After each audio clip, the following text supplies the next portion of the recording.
Good morning. Today we are going to make this face planner, and it's got a fun flower design.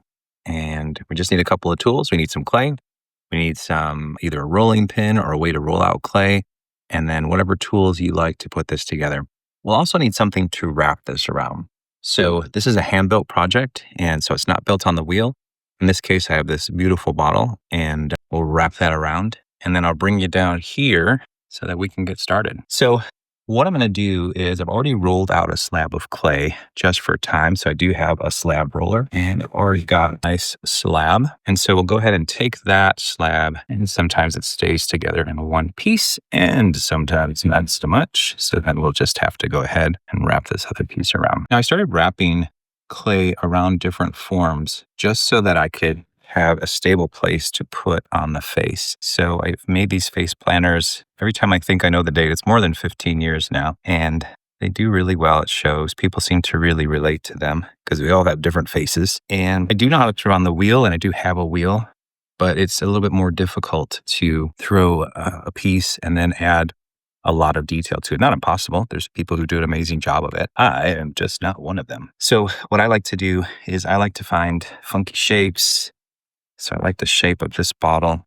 And I have a resale store, and it just makes for a really fun design. So what I'm doing now is I am just smoothing out all of the seams. I won't worry about the inner seams right now.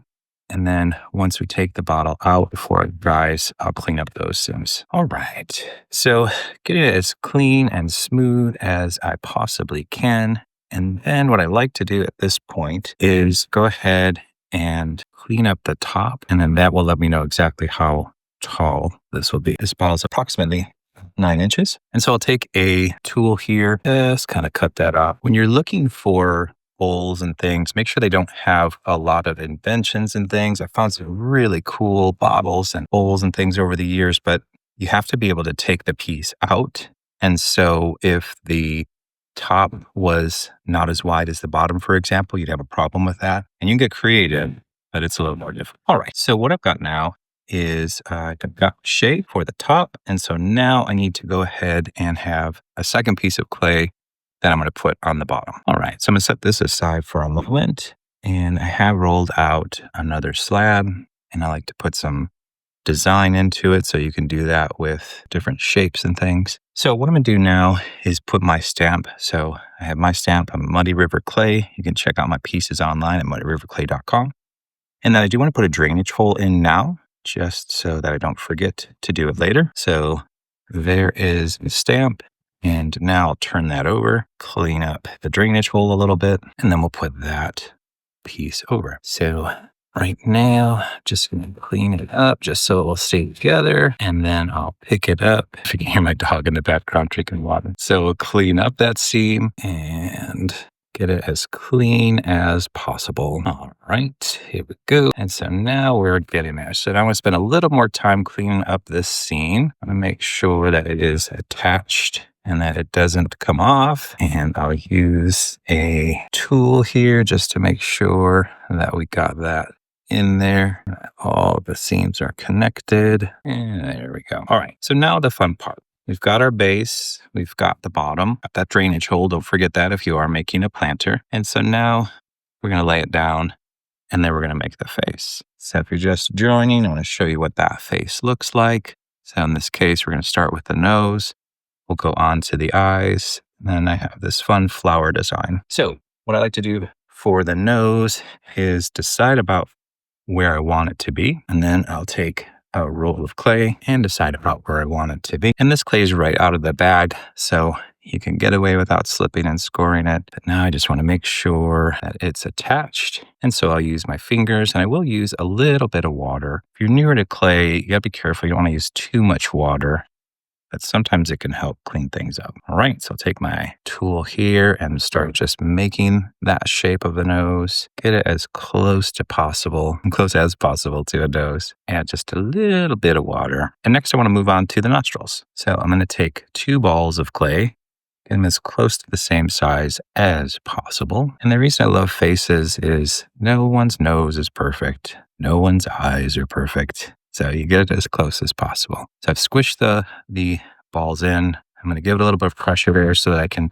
start the indentations for the nostrils. And then I find that it helps to add a third ball of clay on top. And that does a couple things. One, it gives some definition to the nose, but it also helps us pull this together. So now as I work it in, I work that into the bridge of the nose, and now we're starting to look like a nose. Now keep in mind that this is a vessel that's going to hold the plant. So I don't want to go all the way through with the nostril, but I do want to make a little bit more of an indentation. And then I'll clean that up. I got just a little bit of water just to kind of smooth things out. And so there's the nose. So now we're coming along here. I like to start with the nose because it lets me know where to put the eyes.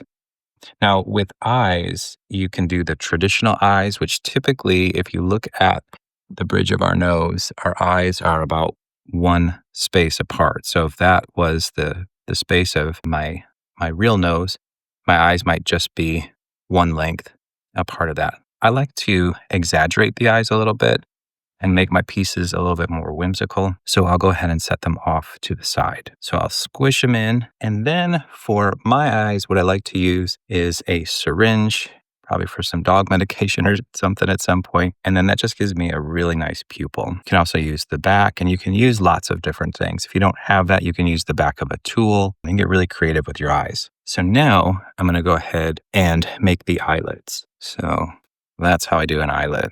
So I'll do that again. I'm just going to take a piece, wrap it around, and now I'll squish it in. And I'll do the same for the bottom. I've got a roll of clay, and I'm going to put that along the bottom and again on the bottom. All right, now we're coming along. Okay, so now I am going to use just a little bit more water to bring this together. So I don't have too much water on this brush, but you can see that really starting to bring your eyes together. Okay, so now our eye is coming together. Now, you could leave it there and be done with your eye, or you can give it a little bit more dimension. So what I like to do at this point is take a tool like this with a rubber edge and then just give it the general creases that we have in our eye. Just give it a few there, a little bit of character. All right, so now we're getting there.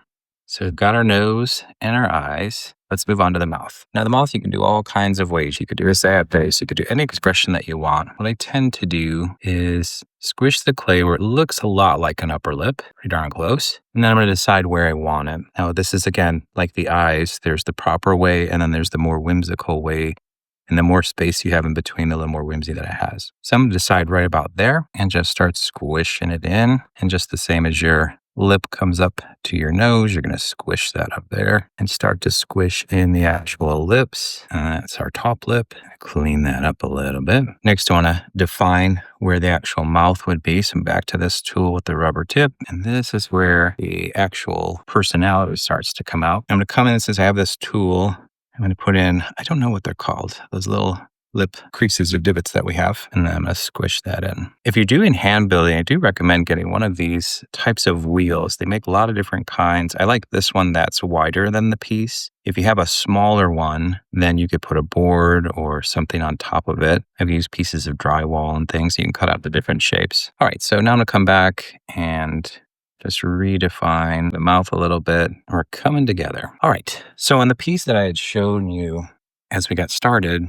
we've got the eyes and the nose. Now let's go ahead and work on the highlights for the eye. So you can do any kind of flower that you want. In this case, I'm going to focus on the left eye. And what I'm going to do is I'm going to start working petals in from the center, and then they're going to go out. And so I'm going to get pieces that look like petals, just pulling off with my fingers. And the reason I go from the center out is then I can squish them in and hide where they connect. So you can get a point on there, squish it in, and you're just going to go around, and it starts to come together. You could do a rose. You could do really any flower that you want. This one's more like a daffodil, and I'll be honest, it just started coming together. I'm like, oh, that looks like a daffodil. So I've done succulent eyes where you take very specific points and go around, but you can see that's already starting to come together. So I started on the inside so that I could now work in these pieces, and then I'll do another layer around them and just kind of keep going around. I know for me, when I first see something that I want to try, like maybe you're watching this video and you want to try it, just go for it.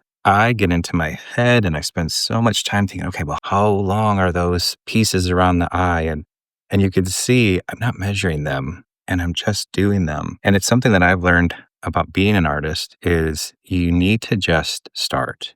And your flower is going to look different than mine. It should be your flower. I know sometimes you see a piece of art that you're trying to recreate so that you can understand, all of the nuances and things. But at the end of the day, I hope yours doesn't look like mine because I want you to create a flower and a piece that speaks to you and your gift. Anyway, just thought I would share that because so many times I've tried, in a class or I've tried to recreate something and then you get frustrated because it doesn't look the way that you intended it to. And I don't think it's really meant to.